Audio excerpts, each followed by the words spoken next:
এই দেখেছিস তোরা, কাকা বারবার নিয়ে পিছনে তাকাচ্ছে। আর কাকা চা দিতেও দেরি করছে। ডেফিনেটলি কিছু একটা লোকাচ্ছে আমাদের থেকে, বুঝলি? কাকা আবার আমার লাড্ডু লুকোচ্ছে না তোরে?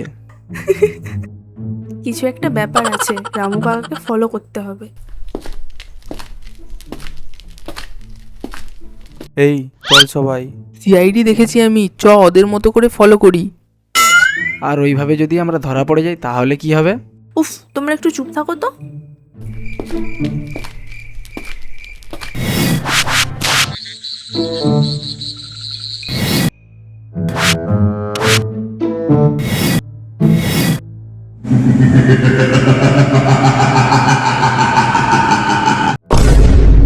আরে বাপরে, ওখানে ভূত আছে, আমি যাচ্ছি না।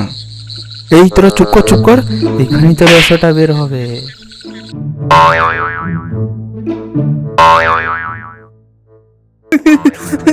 আরে কাকা তো নিজেই ভূত হয়ে গেছে। না, আমরা একটু ওয়েট করি।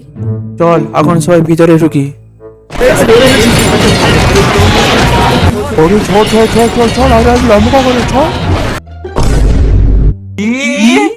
না, আসলে আমি গ্রামের নাটকে ভূতের রোল পেয়েছি তো, তাই একটু প্র্যাকটিস করছিলাম। মানে তুমি হিরো না হরার? রামু কাকা, আমি কিন্তু সত্যি সত্যি ভয় পেয়ে গেছিলাম। আমরা ভেবেছিলাম কতই না বড় রহস্য।